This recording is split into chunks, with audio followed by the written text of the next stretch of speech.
আসসালামু আলাইকুম রহমতুল্লাহ। দৃষ্টান্ত উপস্থাপন করছিলাম আমানতদারিতা সম্বন্ধে। আব্বাসীয় খেলাফতকালে মন্ত্রী আবু সুজা তার মন্ত্রিত্বকালে একজন ব্যক্তি এসে তাকে বললেন যে, আমার প্রতিবেশী একজন বিধবা মহিলা রয়েছে, তার ৪ টা সন্তান। তারা বস্ত্রহীন অবস্থায় এই শীতের দিনে কাঁদতেছে ক্ষুধার্ত অবস্থায়।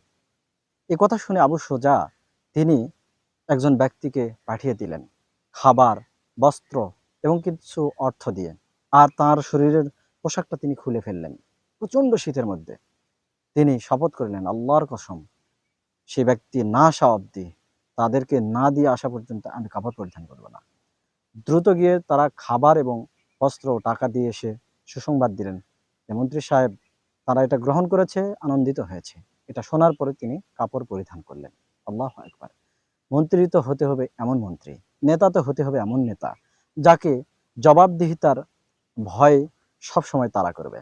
আল্লাহ তাআলা আমাদেরকে সেই রকম মন্ত্রী, সেই রকম শাসক দান করুন। আসসালামু আলাইকুম ওয়া রাহমাতুল্লাহি ওয়া বারাকাতুহু।